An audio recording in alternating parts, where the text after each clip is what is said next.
جب حضور صلی اللہ علیہ وسلم مکہ سے مدینہ گئے تو ایک یہودی بہت زیادہ خوش ہوا اور اس نے نعرہ تکبیر بلند کیا۔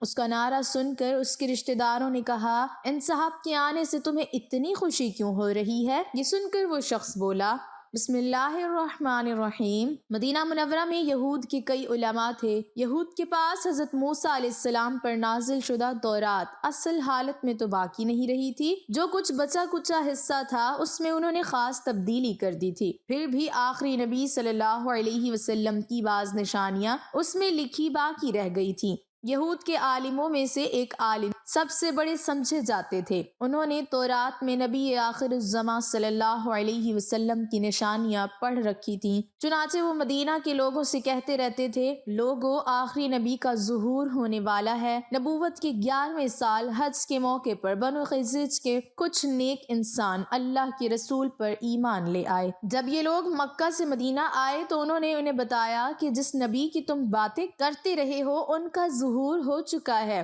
وہ مکہ مکرمہ میں مبعوث ہوئے ہیں اور ہم لوگ ان پر اپنی خوشی سے ایمان لے آئے ہیں۔ انہوں نے تورات میں نبی آخر الزماں صلی اللہ علیہ وسلم کی جو علامات پڑھی تھیں ان کے مطابق سوالات کیے اور انہیں فوراً یقین آ گیا کہ یہ وہی نبی ہیں جن کا ذکر تورات میں ہے۔ اب وہ دن رات بے چین رہنے لگے۔ آخر نبوت کے 13ویں سال میں نبی کریم صلی اللہ علیہ وسلم مکہ مکرمہ سے ہجرت کر کے مدینہ منورہ تشریف لے آئے۔ انہیں کسی نے خبر کر دی کہ اللہ کے رسول تشریف لے آئے ہیں۔ یہ سنتے ہی انہوں نے نعرہ تکبیر بلند کیا۔ ان کا نعرہ سن کر ان کی پھوپھی نے کہا، ان صاحب کے آنے سے تمہیں اتنی خوشی ہوئی ہے کہ شاید موسیٰ علیہ السلام بھی تشریف لے آتے تو تم اتنے خوش نہ ہوتے۔ یہ سن کر وہ بولے، پھوپھی جان، اللہ کی قسم یہ بھی موسیٰ علیہ السلام کے بھائی ہیں اور اسی مقصد کے لیے دنیا میں تشریف لائے ہیں جس مقصد کے لیے موسیٰ علیہ السلام آئے تھے۔ پھوپھی نے کہا، بھتیجے، کیا یہ واقعی وہ نبی ہے جن کی تورات اور دوسری آسمانی کتابوں میں خبر دی گئی ہے؟ انہوں نے فوراً کہا، بے شک یہ وہی ہے۔ اس پر پھوپھی نے کہا، تب تو یہ ہماری بہت خوش قسمتی ہے کہ اللہ کے آخری نبی صلی اللہ علیہ وسلم خود ہمارے شہر میں تشریف لے آئے ہیں۔ اس گفتگو کے بعد وہ نبی اکرم صلی اللہ علیہ وسلم کی خدمت میں حاضر ہوئے۔ پھوپھی بھی ساتھ تھیں۔ اس طرح دونوں ایمان لے آئے۔ یہ ایمان لانے والے خوش قسمت حضرت عبداللہ بن سلام رضی اللہ تعالی عنہ تھے اور ان کی پھوپھی حضرت خالدہ بنت حارث رضی اللہ تعالی عنہ تھی۔ اب ان کی خواہش تھی کہ ان کا سارا گھر اسلام قبول کر لے۔ انہوں نے گھر کے افراد کو اسلام کی دعوت دی، سب لوگ اسلام لے آئے۔ خود حضرت عبداللہ بن سلام رضی اللہ تعالی عنہ فرماتے ہیں، جب سے میں نے رسول اللہ صلی اللہ علیہ وسلم کی نبوت کا ذکر سنا تھا، میں آپ پر غائبانہ ایمان لا چکا تھا، لیکن میں نے اپنے ایمان کو یہودیوں سے پوشیدہ رکھا تھا۔ نبی کریم صلی اللہ علیہ وسلم کو دیکھتے ہی مجھے پختہ یقین ہو گیا کہ آپ ہی نبی آخر الزماں ہیں۔ تاہم مزید اطمینان کے لیے میں نے آپ سے 3 سوال پوچھے۔ علامات قیامت میں سے پہلی علامت کون سی ہے؟ اہل جنت کو پہلی چیز کھانے کی کیا ملے گی؟ وہ کون سا سبب ہے جس کی وجہ سے بچہ کبھی ماں کی شکل پر ہوتا ہے اور کبھی اپنے باپ کی شکل پر؟ رسول اللہ صلی اللہ علیہ وسلم نے پہلے سوال کا جواب یہ فرمایا، وہ ایک آگ ہوگی جو لوگوں کو مشرق سے مغرب کی طرف ہکا لے جائے گی۔ دوسرے سوال کے جواب میں آپ صلی اللہ علیہ وسلم نے فرمایا، مچھلی کا جگر کھلایا جائے گا۔ تیسرے سوال کا بھی نبی کریم صلی اللہ علیہ وسلم نے کافی شافی جواب دیا۔ تینوں سوالات کے جوابات سنتے ہی حضرت عبداللہ بن سلام رضی اللہ تعالی عنہ ایمان لے آئے۔ پھر انہوں نے کہا، یا رسول اللہ، میں اپنی قوم یہود کا سردار ہوں، ان کے سردار کا بیٹا ہوں۔ میری قوم مجھے عالم مانتی ہے، میرے باپ کو بھی عالم مانتی تھی، وہ میرا بہت احترام کرتی ہے، لیکن میں یہ بھی جانتا ہوں کہ میری قوم کے لوگ سخت جھوٹے ہیں۔ آپ میری قوم کے بڑے بڑے لوگوں کو بلائیے، میں یہاں ایک طرف چھپ جاؤں گا۔ میرے اسلام لانے کا ذکر کیے بغیر آپ ان سے میرے بارے میں پوچھئے۔ حضور نبی کریم صلی اللہ علیہ وسلم نے ان کی تجویز پر ان کی قوم کے بڑے لوگوں کو بلوایا، پھر ان سے فرمایا، اے لوگو، میں تمہیں اسلام کی دعوت دیتا ہوں، بس تم میری دعوت قبول کر لو۔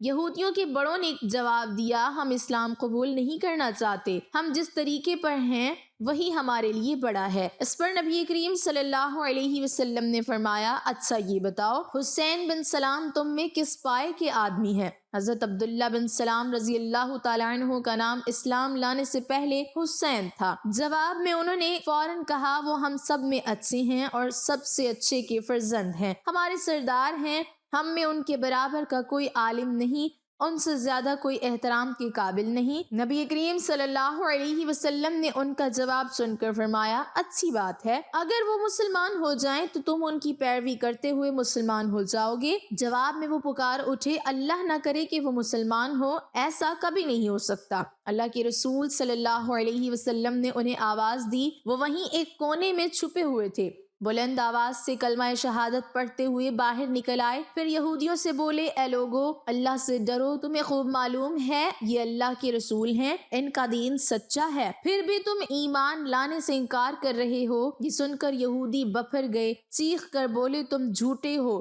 ہماری قوم کے بدترین آدمی کے بیٹے ہو۔ حضرت عبداللہ بن سلام رضی اللہ تعالیٰ عنہ نبی کریم صلی اللہ علیہ وسلم کی طرف مڑے اور عرض کیا، یا رسول اللہ، آپ نے دیکھا مجھے ان کی طرف سے اسی فضول بات کی امید تھی۔ نبی کریم صلی اللہ علیہ وسلم نے ارشاد فرمایا، آج سے تم حسین کے بجائے عبداللہ ہو، چنانچہ یہ اسی نام سے مشہور ہوئے۔ حضرت عبداللہ بن سلام رضی اللہ تعالیٰ عنہ نے اپنے دو بھتیجوں کو پرخلوص انداز میں اسلام کی دعوت دی تو ان میں سے ایک نے فوراً اسلام قبول کر لیا، ان کا نام سلمہ تھا۔ اسلام لانے کے بعد آپ اکثر نبی کریم صلی اللہ علیہ وسلم کی خدمت میں حاضر رہنے لگے، یہاں تک کہ آپ کے قریبی صحابہ میں شمار ہونے لگے۔ آپ صلی اللہ علیہ وسلم نے ان کے بارے میں فرمایا، عبداللہ بن سلام اہل جنت میں سے ہیں۔ حضرت عبداللہ رضی اللہ تعالیٰ عنہ میں عاجزی اور انکساری بہت تھی۔ ایک بار آپ نے خواب دیکھا، اپنا خواب رسول اللہ صلی اللہ علیہ وسلم کو سنایا تو نبی کریم صلی اللہ علیہ وسلم نے خواب کی تعبیر ارشاد فرمائی،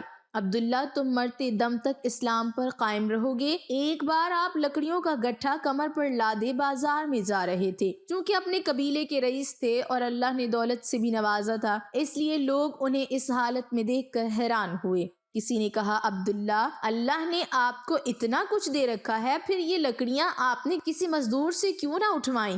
جواب میں آپ نے فرمایا، میں اپنے نفس کو غرور سے پاک رکھنا چاہتا ہوں، میں نے اللہ کے رسول سے سنا ہے، جس کے دل میں رائے کے برابر بھی تکبر ہوگا وہ جنت میں داخل نہیں ہوگا۔ آپ نے غزوہ خندق میں اور اس کے بعد باقی غزوات میں شرکت کی۔ مورخوں نے لکھا ہے کہ آپ غزوہ بدر اور احد میں شرکت نہ کر سکے۔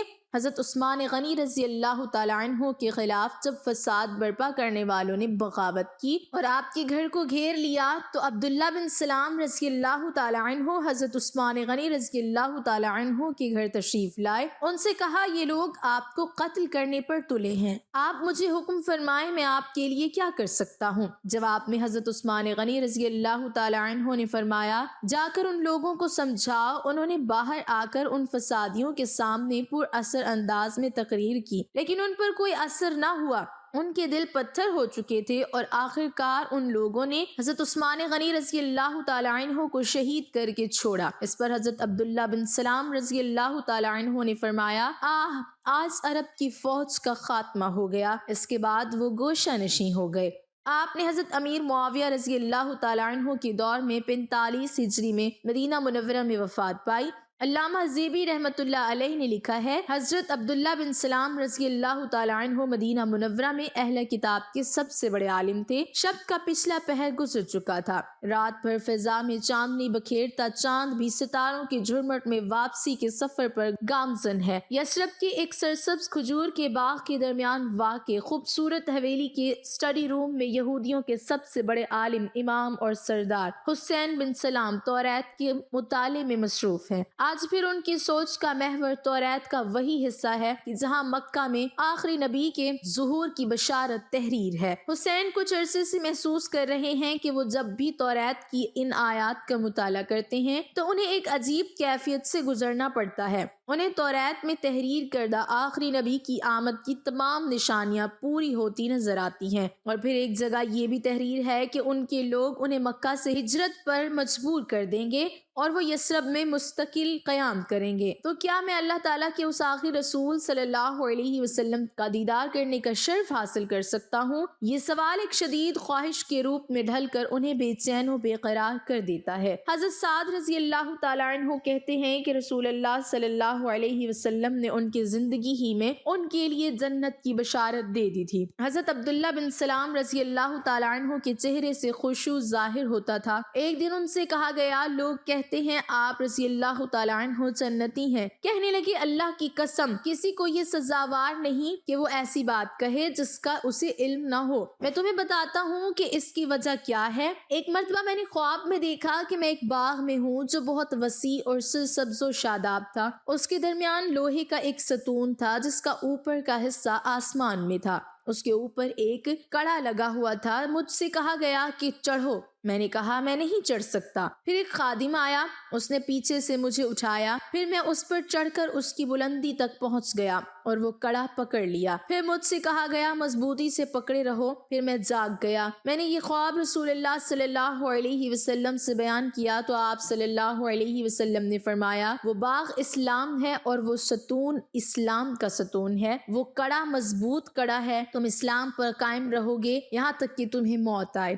سیدنا عثمان غنی رضی اللہ تعالیٰ عنہ کے گھر کا محاصرہ طول پکڑ گیا ہے۔ باغیوں نے شہر مدینہ کے امن و امان کو تہس نہس کر دیا ہے۔ حضرت علی المرتضیٰ رضی اللہ تعالیٰ عنہ اپنی طرف سے سب کوششیں کر چکے ہیں۔ حضرت عثمان رضی اللہ تعالیٰ عنہ باغیوں سے جنگ پر آمادہ نہیں اور باغی انہیں شہید کیے بغیر واپس جانے پر راضی نہیں۔ اہل مدینہ خوف کے عالم میں اپنے گھروں میں بند ہیں۔ مدینے کی گلی کوچوں میں برہنہ تلواریں لیے باغیوں کا راج ہے۔ جو حضرت عثمان رضی اللہ تعالیٰ عنہ کی حمایت میں بولے گا اس کا سر قلم کر دیا جائے گا۔ لیکن اس سب کے باوجود سیدنا علی المرتضیٰ رضی اللہ تعالیٰ عنہ کے نور نظر، سیدہ فاطمہ الزہرا رضی اللہ تعالیٰ عنہ کی لخت جگر، نبی کریم صلی اللہ علیہ وسلم کی آنکھوں کے تارے، حسنین کریمین رضی اللہ تعالیٰ عنہم، حضرت عثمان رضی اللہ تعالیٰ عنہ کے گھر کے دروازے پر پہرے پر مامور ہیں۔ حضرت طلحہ اور حضرت زبیر رضی اللہ تعالیٰ عنہ کے فرزند ارجمند بھی پہرے داروں میں شامل ہیں۔ حضرت ابو ہریرہ رضی اللہ تعالیٰ عنہ بھی باغیوں کے سر کچلنے کو تیار ہیں، لیکن سیدنا عثمان غنی رضی اللہ تعالیٰ عنہ کا سختی سے حکم ہے کہ ان کی خاطر نبی صلی اللہ علیہ وسلم کے شہر میں خون نہ بہایا جائے گا۔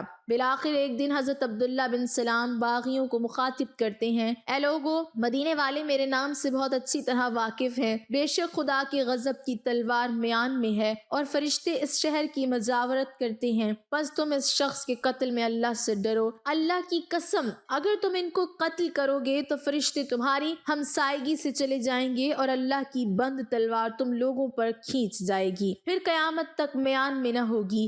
حضرت عبداللہ بن سلام کی اس پرجوش تقریر کا باغیوں پر کچھ اثر نہ ہوا اور انہوں نے حضرت عثمان رضی اللہ تعالیٰ عنہ کو شہید کر دیا۔ انہیں حضرت عثمان رضی اللہ تعالیٰ عنہ کی شہادت کا بے حد دکھ ہوا اور فرمایا، آج عرب کی قوت کا خاتمہ ہو گیا۔ اللہ ہم سب کا حامی و ناصر ہو، آمین۔ ناظرین، کمنٹ باکس میں اللہ تعالیٰ کے 99 ناموں میں سے ایک نام ضرور ٹائپ کریں۔